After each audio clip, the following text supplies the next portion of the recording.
My amplified unit, mount up. Salute. SmackDown 12/9/22 is in the books. We're going to talk about it. And I'm going to start this review off in a way that I'm not usually able to do. And that's with several positives that came together to help make this a decent show. Was it good or not? That's in the eye of the beholder. We'll go over it for sure, detail for detail, coming up.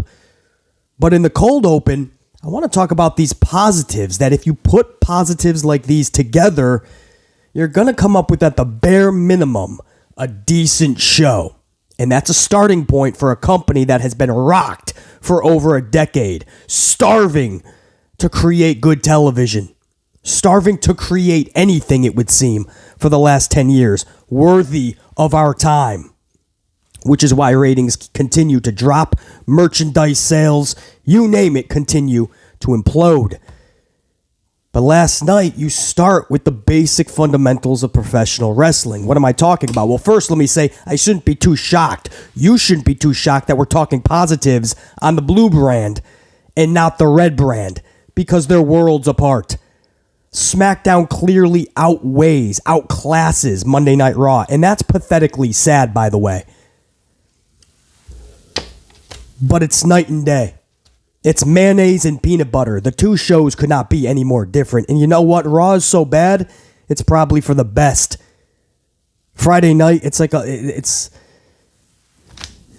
skies are opening up sometimes. And again, SmackDown is far from a great show. I understand. But when you're comparing this thing to Monday Night Raw, it's not even close. PC, personally, I'm invested in some shit on Friday Night SmackDown. I mean, that's a starting point, right? Creating some type of care. Monday night, guys, I gotta be honest, I can't tell you I'm invested in anything. Nothing at all. Literally nothing. If you think I'm invested in this whole United States Championship bullshit that we've been seeing for months, Bobby Lashley, Ali, Seth Rollins, old school Austin Theory, new school Austin Theory, future Austin Theory, back to the fucking future Austin Theory, back to the past Austin Theory, whichever version you want to create. I don't give a shit. It's not intriguing. I'm seeing the same fucking matches. How many times can you see Seth Rollins versus Bobby Lashley? How many times can you see fucking Austin Theory versus Bobby Lashley? Austin Theory versus Seth Rollins? Let's put three-way in there. Let's give it a four-way with Ali. How many times? That's not a storyline. You're just seeing redundancy, rematches. What else on Monday Night Raw? I can't even tell you anything that's going on Monday Night Raw. Damage control, talking like they're badasses, and then being booked like absolute clowns. I can't tell you anything. The best thing from Monday Night Raw is what's going on behind the scenes on social with Asuka's character and Asuka hinting and then recently confirming that Asuka is no more. Kana seems to be on the horizon. That's the most interesting part, to see if Alexa does form somehow with the blue brand's Bray Wyatt. I guess that would be it. Nothing. SmackDown? Man, you don't know. When Roman is there, it's fun. It's interesting, man. The Sami Zayn shit is on another level. The Bray Wyatt and LA Knight, that's my favorite storyline in pro wrestling right now. We're going to get to that. The wrestling just seems to be better, more intriguing. Just one of those things. Again, eye of the beholder, maybe. A lot of you guys might agree, some might not. But when it comes to the facts, like how to produce a wrestling show that captivates, that can pull in more viewers anyway, let's go over that. In this cold open, the three things that I saw that will at least give you a bare minimum decent show, WWE did last night. Again, bare minimum. Not saying this was an over-the-top, epic, or great fucking show beyond any measures we've ever seen, but decent from the jump because they did three components that is really good. First of all, storyline. I just talked about Bray Wyatt, LA Knight, and they continue to do it correctly. How they did this last night, fucking loved it. The only difference I would have made last night is I would have started the show with that, then went into the tag match, because it still would have been hot. The crowd still would have been into that tag match. But you start it with LA Knight's promo, Uncle Howdy on the Tron, and then LA Knight is looking for Bray throughout the night. It builds intrigue with your audience. It's just the truth. I follow the metrics. I follow the trends with shows like that where somebody's waiting in the parking lot for an hour or 2 hours. If somebody is searching for someone backstage, if somebody's running around town, through the bars, through the supermarkets, trying to find a superstar. We've seen shit like that in the past, and it intrigues. I would have started the show with LA Knight doing that shit. Throughout the night, he still looks for Bray, and then you do something really epic if you wanted the Uncle Howdy beatdown. But I'm still loving the storyline. I think it's evolving beautifully. If you want to set this up for the Rumble, you have many weeks to do that. Tell your story. Relax. Let it breathe. Loved it. My only issue, I loved it so much, I would have started the show with it. Have that storyline linger for at least an hour, where every other segment you got, or every segment, you could do every segment. LA Knight is searching somewhere. He's talking to superstars. Have you seen Bray, Uncle Howdy, whoever the fuck he calls himself? You know, like, LA Knight is pressing people. He's actually pissing people off backstage. It's like, dude, I haven't seen him. I told you. Asking me 4 times isn't going to help your cause. LA Knight's bickering back and forth because LA Knight is great on the mic anyway. You could have some really fun shit with this. While he's looking for Bray, so much fun shit could be intertwined. Instead, they did this kind of middle of the show. And the very next or maybe it was 2 segments after, then they had the thing. But I would have started the show, get everybody's interest right there. Oh shit, I have to put the remote down now. Even if I don't care about this storyline that much, I gotta see is he gonna find him? What's he gonna find? Is he gonna find him first? All right, this dude's on the search. I gotta fucking put the remote down. That's a real storyline, right? Even to the casual fan, they know that. Now you have to tune in. So anyway, that's what I would have changed about it. Other than that, beautiful storytelling. It's going off, I feel, epically. With the time that they had before the Rumble, keep telling your story at your pace. It's still intriguing as fuck. LA Knight is playing this beautifully. Bray Wyatt, and I'll talk more in detail, guys, when I get to that segment, those segments, when I go over the actual show. But storyline, boom. Okay, even if it's one main storyline on this show last night, at least we have it. Monday Night Raw, those aren't storylines. That's redundancy. Those are just rematches. And people in today's pro wrestling, fans of 2022, like to say those are storylines because they've been in a feud for months and even years, basically. Well, that doesn't make a storyline. That just makes that's called a rematch. You're just beating each other up every fucking week. You're having matches every other week. It's not a story. Do you see what's happening with Bray and LA Knight? That's a story that is being told. Sami Zayn and Roman Reigns in the Bloodline. Different type of story, right? You don't want the same fucking story, but that's a storyline. Big Boss Man in the Big Show from back in the day. That was a storyline. Big Show riding on riding on his father's casket as the Big Show rides off in the hearse. You guys remember that? That's called a storyline that they were involved in. British Bulldog Bret Hart. That's a storyline. It's an internal family feud with a title on the line. The family is divided.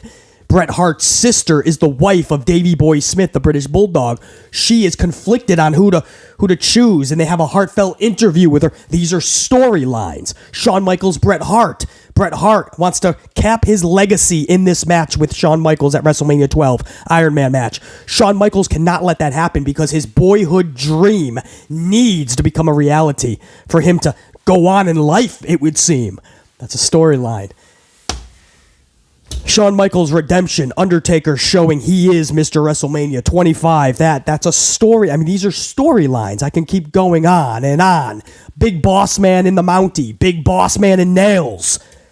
Ultimate Warrior and Jake Roberts, when Jake Roberts put Warrior in that casket with all the snakes, and the Undertaker rises from the darkness, joined forces with Jake Roberts. Warrior is fucked. What happens next? You got to put the remote down. These are all storylines, guys. Hulk Hogan, Sergeant Slaughter. Hulk Hogan, we're in the middle of a war in real life. 1991. Right? That's WrestleMania 7, the Gulf War. Hulk Hogan is Mr. America. Sergeant Slaughter is anti-America. Storyline. Warrior Savage. It's a career-ending match. 2 amazing careers. One has to fucking implode. And the heartfelt messages and promos that we got leading up to that match. Guys, do I need to keep going?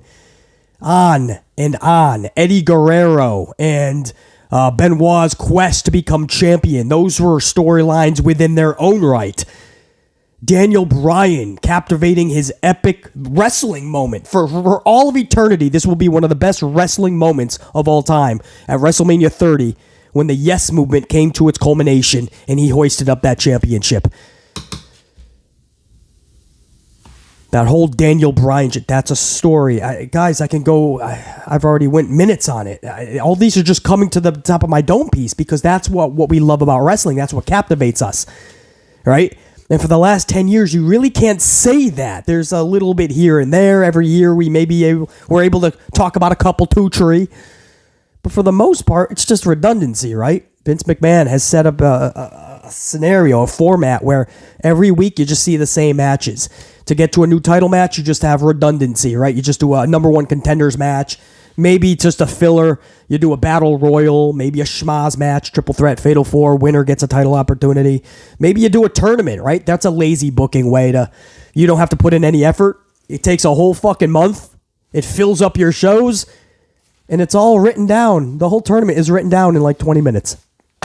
And for the next month, you just find out who the number one contender is, and it's, what are we doing? That's not a storyline at all. Like, literally not all, man. And maybe if you do it once in a blue moon, it could be. A tournament is good when done once in a blue moon, but across the board in pro wrestling, we're seeing tournaments every fucking month, it would seem, to crown something stupid. A fucking World Cup champion, a best in the world, a champion, a number one contender. Who gets to date your fucking, your last surviving grandmother? Who the fuck knows what you win at the end of the tunnel for these tournaments? But they're not storylines, guys. So that's my spiel on that, man. Seeing LA Knight and Bray Wyatt. And you say, well, BC, you're a big Bray Wyatt fan. You're a little biased. You're damn right I am. But because I'm a fan of people like Bray Wyatt, because I'm a fan of people like Sasha Banks, I'm the first one to be the harshest on them because I am a fan of them. And I know exactly what they should be giving us because I know what they're capable of giving us. And I know what they should be getting booking-wise and what they're not. So I'm extra hard on the booking of the performances. And that's when I tell you, man, Bray Wyatt and LA Knight right now cracking this motherfucker so far out of the ballpark, you're not even going to find the ball. So it doesn't even matter. Don't go searching for it. It's so far out there doing amazing. So that's number one out of 3 things I saw that I really liked on SmackDown last night. Storyline. We got one. Let's keep that going. Number 2, the end of the show, right? You have a moment you're going to remember. I tell you guys this all the time. You need moments in professional wrestling, man. Moments. I can go on and on about, I just talked about Daniel Bryan and his culminating moment at WrestleMania. I remember the moment where Macho Man Randy Savage was tied up in the ropes and he was getting bit by Jake the Snake's Cobra. Literally, they had to censor it. But then we saw uncensored footage of him actually bleeding from this Cobra. He could not get the Cobra off. Warrior trapped in the casket, right? Warrior with the fucking voodoo mist coming down from Papa Shango. Undertaker, fucking buried alive. That first buried alive match especially, man. We were in awe of what we were watching. Kane. Remember his debut, Stone Cold Steve Austin and his beer truck. The Rock, was it The Rock throwing the IC championship over the bridge? Booker T's brawling in the supermarket. I think that was Stone Cold. There's no I think. That was Stone Cold. These are moments. It doesn't even matter how quirky, how fucking out of the realm they were. I remember Jim Ross was set on fire by Kane. I remember fucking Austin tried to raid Brian Pillman's house, and Brian Pillman had a loaded fucking gizzle and points it, and the feed goes off. Literally, we go off the air, and Stone Cold might have just been done in by Brian Pillman. If you guys remember, if you know, you know. You could go on and on. Moments, man. Moments. Hulk Hogan being attacked at The Undertaker's funeral parlor back in the day. Ric Flair taking out Roddy Piper when he was on commentary back on Superstars of Wrestling. There's just, you guys can come up with so many. I'm just giving you just several that just come flooding in, man. They're moments, right? The beer truck, the milk truck for Kurt Angle back in the day, that was just iconic. It was such a moment. We were electrified by that because it was so crazy. In front of us, there's a fucking milk bash going. The people in the first 7 rows are getting drenched. It was a sight to see. Last night we got that. It is sad. It's sad that it had to literally be the same person from decades ago. Kurt Angle with the same fucking milk truck gimmick that had to do that for that crowd last night. But that's what we got. Look at the crowd. Look, I mean, phones out, their jaws drop. That was the most epic part of the night for them. Live, that was insane. On TV, we were like, all right, we've seen this before, but this is so fucking cool. It's sad that there's no wrestlers today that can give us those moments. So we have to rely on Stone Cold coming back for WrestleMania last year. To this day, everybody says the biggest moment from last year's Mania was Stone Cold because the reaction was so fucking epic. It is sad that Stone Cold today was still the best fucking moment of this past year's WrestleMania. It's sad that people like Kurt Angle have to come back and do the same fucking shtick that he did 2 decades ago because nobody else can deliver those moments. It's fucking sad. And I blame WWE because they have not allowed their wrestlers to become anything epic.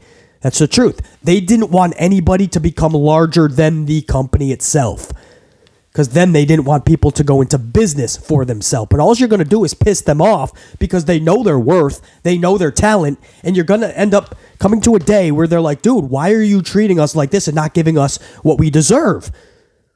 We've given you everything. Our talent is immaculate. We're ready to step up to the next level. Why would you not do that? And that's what we started seeing over the years.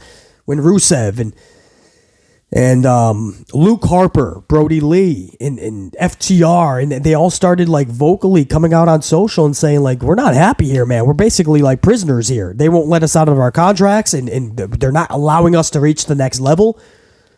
Sasha Banks and Naomi have to fucking walk out because they're like, what are you doing? You promised us an actual tag division if we did this tag team thing, won the titles, we get the titles, there's no tag division. And now you want us to individually lose to the solo champions at the next pay-per-view. That's what happened. They were like, fuck that. Put the titles on Johnny L's desk and took off, and I don't blame them. Because they refuse to give the talent what they actually deserve, a chance to go to the next level. So I blame WWE that we have to rely on Stone Cold Steve Austin. We have to rely on Kurt Angle, and we have to rely on The Rock for next year. That's WWE's problem. And that needs to be rectified as of yesterday, 5 years ago, 10 years ago. But for last night, that was the case. A moment was created. The crowd was in awe as Kurt Angle milk fucking bashes Chad Gable and Otis. Otis playing it off great. Otis is getting hit in the fucking head with milk cartons. Otis was just great last night. Watch Otis's response every time he got pegged. It's like one of those fucking, like you ever play Duck Hunt from Mario Brothers? And you got to try to fucking shoot the ducks. Every time fucking the duck gets hit, he goes down. Every time Otis gets hit, he's about to go down. It was like fucking, it was just beautiful, man. Gable's fucking swimming in the shit. Kurt Angle looks like he's 20 years old again, having the time of his life. And the crowd, phones out, jaws dropped. I mean, that's a moment, you know? You could easily say, man, it's the same thing we've seen before, Beasley. I know. And it's the best response you got all night. That's my point.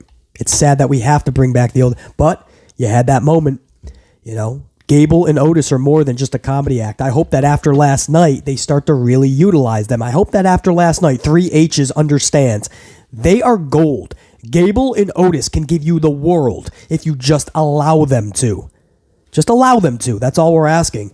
But Kurt Angle, even though it was something we saw in the past, even though it's 2022 and we're getting the milk bash, that moment will live on. That's always going to be on Gable and Otis, whether they like it or not.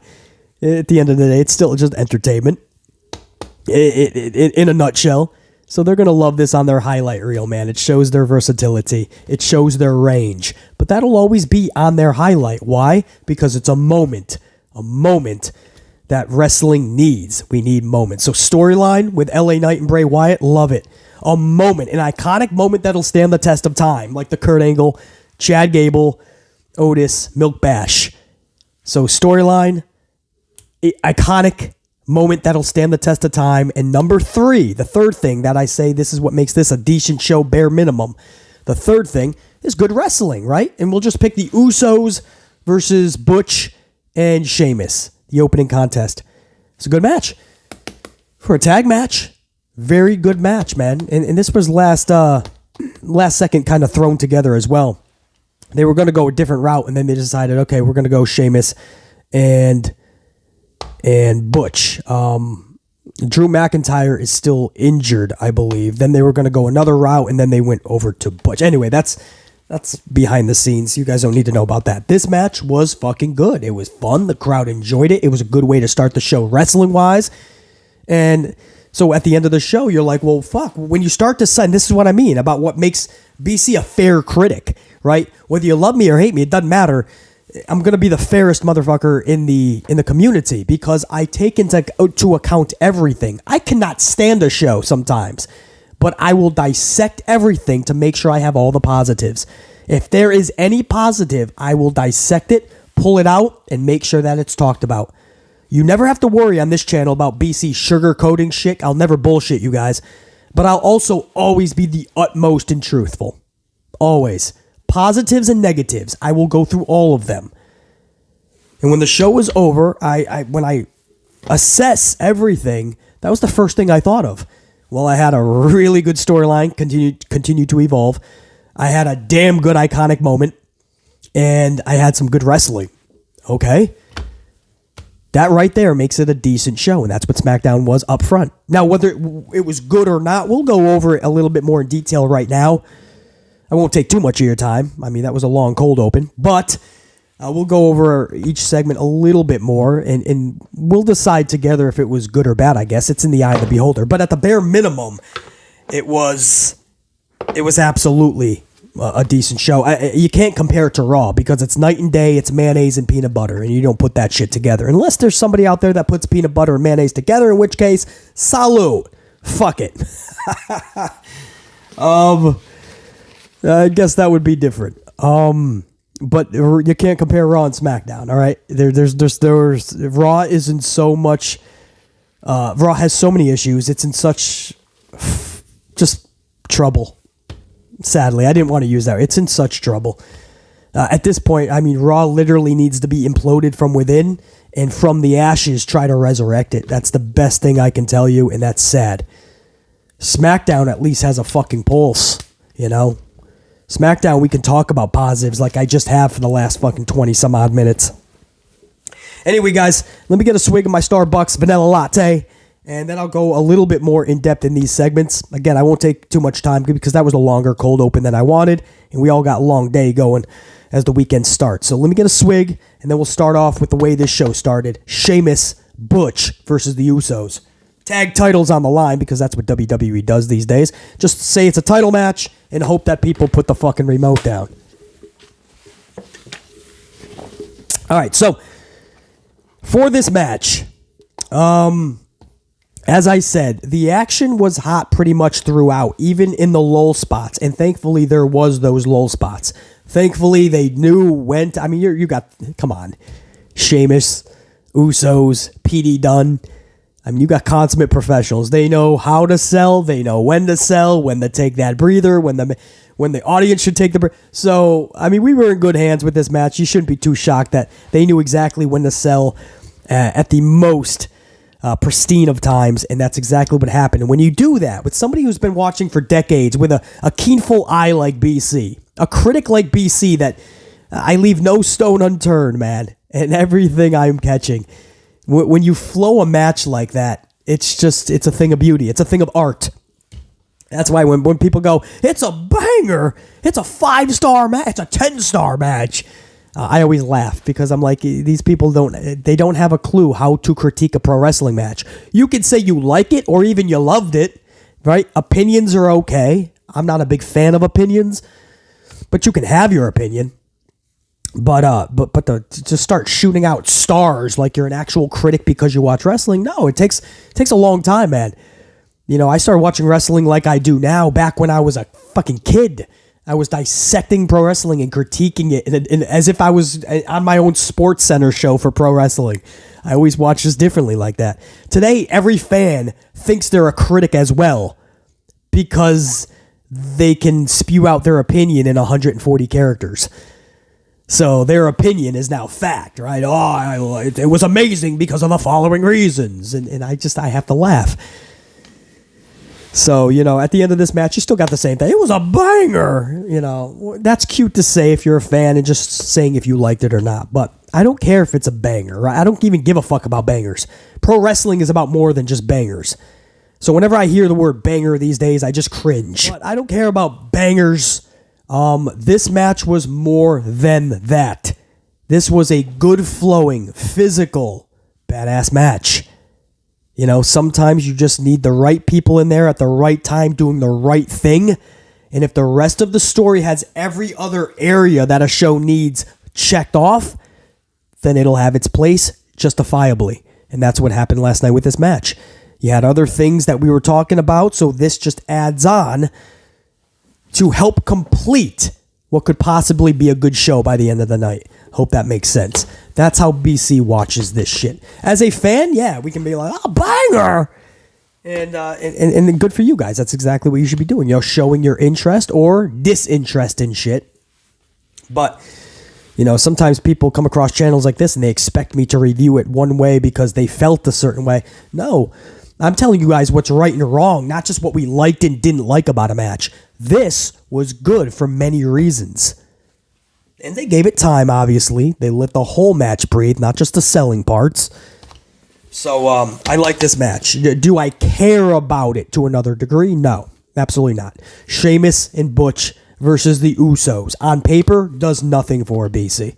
Thinking about them fighting again, because this was a good match, does nothing for BC. I'm just being utmost and truthful with you guys. This does nothing for me. But for what it was highly entertaining. It did its job, and there was other components in the night that were checked off that helped make this show whole. So again, hopefully you guys understand exactly what BC is saying and why I actually enjoyed that opening match. Again, I would have had the opening be LA Knight calling out Bray Wyatt, looking for Bray, and then you can keep going back that through the night before he gets attacked. But they decided to go with the tag matchup. So beggars can't be choosers. It was well done. Then we went into the Bray Wyatt LA Knight storyline. LA Knight's middle of the ring. LA Knight is talking about maybe it's Bray that's fearing him, right? He's always attacking him from behind. And then he claims it's not me. It's not me. He even tries to do the Bray voice, but he shows some footage and he's like, well, look right here. Look at that mask. Is that one of Bray's toys? Every time he gets beat up, there's the mask in the background. So it's cool how he's showcasing all of what we've been seeing throughout the weeks. And they're actually making that a part of the storyline. Like, this did not go unnoticed by LA Knight. So I love how he's calling that shit out. And then he says, Bray, if you're not going to come out here, then I'm going to go find you. And that's exactly what he does. But before he leaves the ring, Uncle Howdy appears on the Tron. And Uncle Howdy, not happy. He's saying he deserves it. Do it. He deserves it. And you hear a female voice, guys, echoing Uncle Howdy's words. It's a female voice saying, do it. You know you're going to do it. Do it. He deserves it. Deserves it. Like an echo. And I replayed it like 10 times. I couldn't tell if it was Alexa Bliss's voice or not. A lot of people are saying, yes, BC. It's sounding like Alexa. Definitely did not sound like Asuka. A lot of people thinking with the Kana change, maybe Kana is going to join forces with Bray somehow. People thought Liv Morgan, but Liv looks to be in a weird tag team with Tegan Knox. So Alexa Bliss, I guess, would be the only one unless somebody else, maybe down in NXT, would play that character of a Sister Abigail type character. But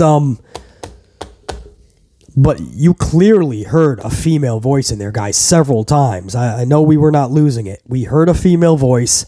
I could not tell if it was Alexa. If you guys heard it a little better, make sure you jot it down below. But I listened to it several times, and I just could not make it out. It does sort of sound like it could be Alexa Bliss. But a female is egging on Bray Wyatt to now do this with Uncle Howdy. This shows you that this operation is more than just Bray being Uncle Howdy as well, No, now you got a female for sure. Confirmation that there is some female working with Bray Wyatt. And LA Knight goes to backstage. He's looking for Bray now, man. He's going to show him that he's not scared. But when he gets to the locker room, he sees a Bray Wyatt with the logo, that Wyatt 6 logo on a t-shirt. And he goes, oh, basically, throws the t-shirt down, and the lights go out in the locker room. LA Knight thinks fast. He takes out his cell phone for some light. When he turns around, pitch darkness, he turns around, and right into Uncle Howdy. That mask, the light is glowing, basically, shining off of the mask. And you just hear LA Knight go like, shit, or something, and then we just we cut. LA Knight attacked by Uncle Howdy. And again, I'm sure Bray is going to be like, dude, I'm telling you, this is bigger than what you think. And what this is going to do is just elevate LA Knight to a whole nother level. Character-wise that we get to see, but even for LA Knight, like, it's going to be so believable because LA Knight is going to tap in to an area that he never even knew he had, character-wise. But it's going to be so believable. And we're going to get to watch this play out. I mean, that's the best part of this storyline, or at least one of the best parts, man, is just going to be the evolution of somebody who's already kick-ass like LA Knight. And, of course, we just get to see Bray Wyatt do his fucking thing. Who the fuck is Uncle Howdy? How is that going to play out? Who the fuck is the female that is now egging on Bray Wyatt, instigating this shit? This story just keeps getting more and more layers. I am fucking loving this. I can't wait to... Man, just give me 3 hours of this storyline and I'll be talking about an epic fucking show. But of course you can't do that. Salute to Bray Wyatt, LA Knight, Uncle Howdy, whoever this mystery female is. Salute. This is being well done. The Viking Raiders are out next with Van Halen. They take on LDF with the ever so beautiful Zelina Vega. Hit Row causes a no contest. And that's pretty much it. Hit Row just lays everybody out. I guess the positive here is that it shows you there is a tag division, you know, and there's a little bit of a feud starting up that doesn't have anything to do with the title right now. That's a plus, right? For years, we just see fucking just every team just gets beat by the champ or beats the champs just to set up another fucking match with the champs at the pay-per-view, and maybe they win and flip-flop the titles. Hot potato. Who knows? But there's never any storylines, even with the champions, let alone a storyline without the championships on the line. This showcases the tag division in a different way. That's the positive. The bad part, I don't think many people give a fuck. And I don't blame them because you have not established a tag team division, A, and you have not established any of these teams. If this is done correctly, hopefully that'll change. Hour number 1 ends and hour 2 begins with a contract signing between Gunther and Ricochet for their IC title match. This was not needed. Ricochet already won the World Cup tourney, getting him that shot, so that you don't need a contract. I mean, it's already official.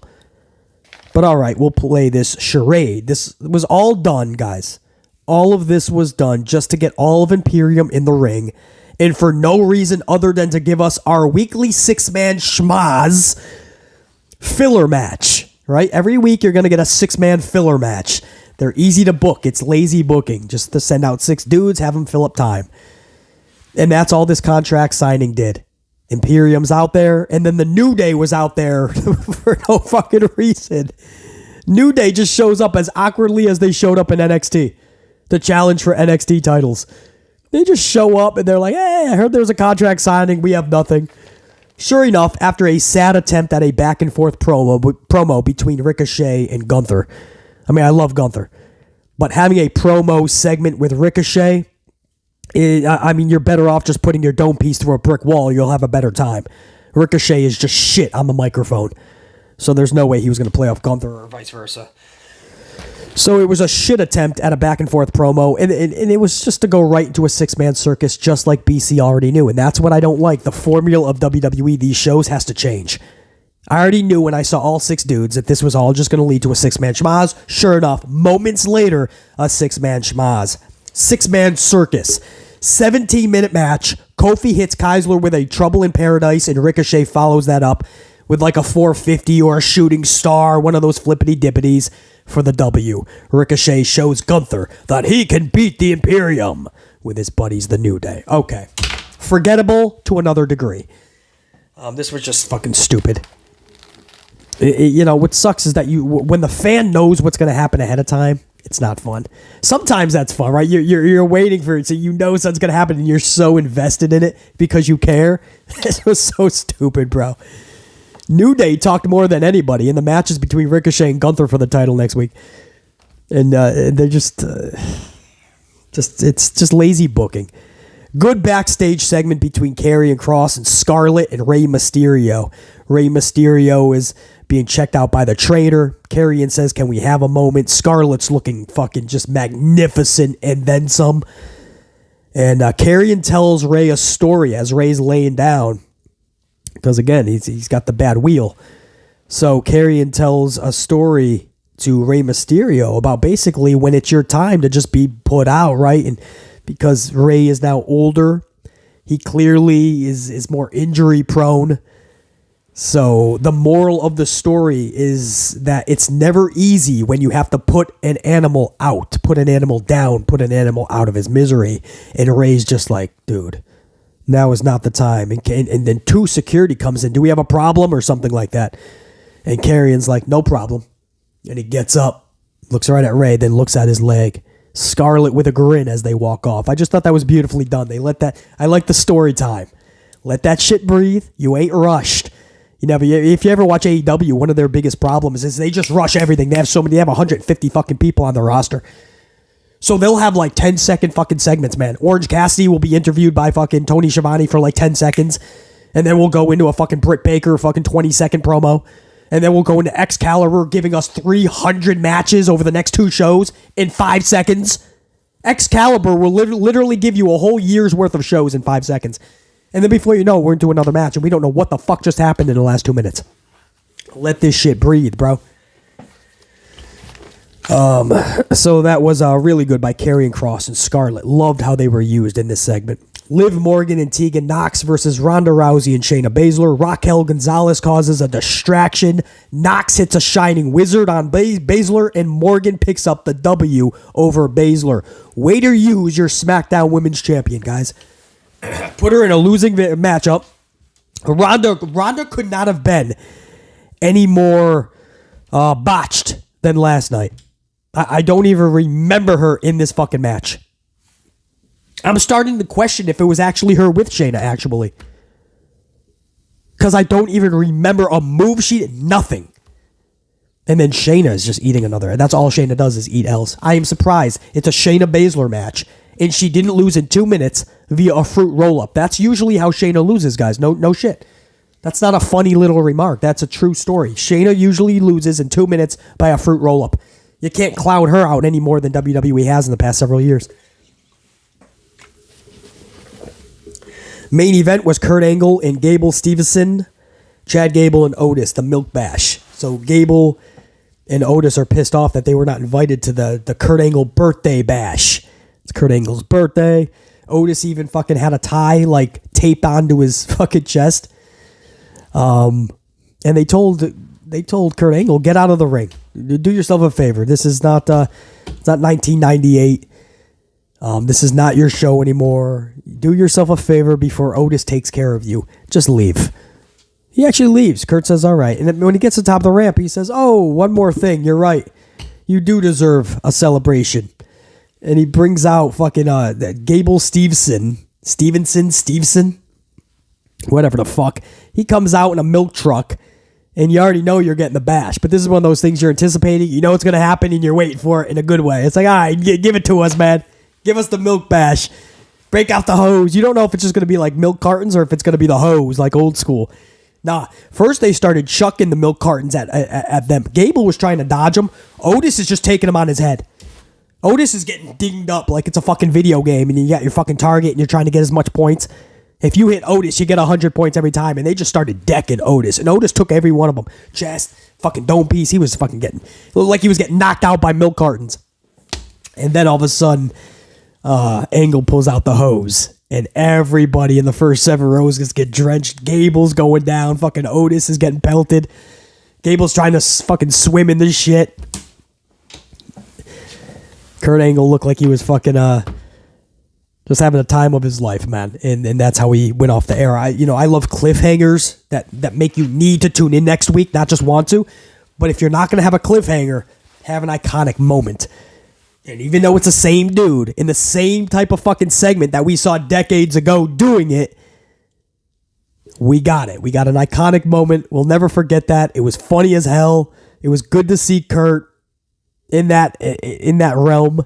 Gable and Otis played their roles beautifully. I don't know what this does for Gable Steveson, but it was good. It's sad that we have to rely on Kurt Angle and a shtick and a segment that we've saw several times over the past couple of decades.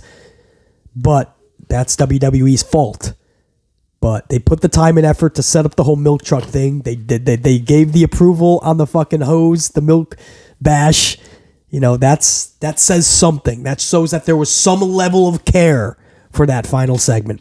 I just wish it had more to do with wrestlers today giving us those iconic moments.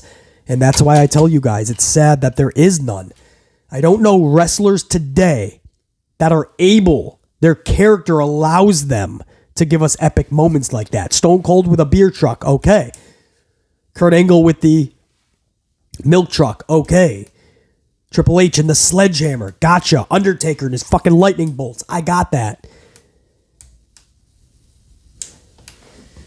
I just don't know what wrestler today. I guess one of the only images I can think of was at WrestleMania with Drew McIntyre and the sword and he cut through the ropes. That was pretty badass, you know, and you have those iconic moments. Even on a small scale like that, still an iconic moment. It'll always be in his highlight reel. I don't know what wrestlers today really have that character that can have fun like that and you can pull storyline from, and that's a problem. You know, so not only do you have a lack of storylines in pro wrestling today, WWE more specifically, but you have a lack of characters that we care about. Characters that could do what Kurt Angle just did again last night in 2022.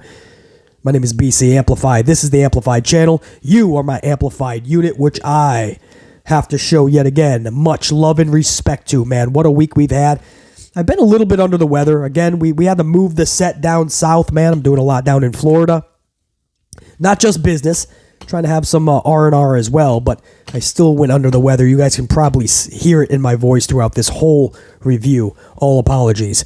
But even under the weather, you guys are getting my best, the best, whatever I can give you. So even while we were under the weather the past few days, man, you guys have been absolutely showing up and making these vids well worth it. And showing that love and respect. So I want to make sure that you guys know it's being given right back to you guys, man. And also, I think it was Adam Caraxon, man. Thank you for the super thanks down below. I'll go back and revisit that. But Adam Caraxon, I appreciate that super thanks, dude. Much love and appreciation for the coffees. Never needed, always appreciated. It's my amp unit as a whole. Till next time, think, be, live, amped. Always top guy. I am out. BC saying check you.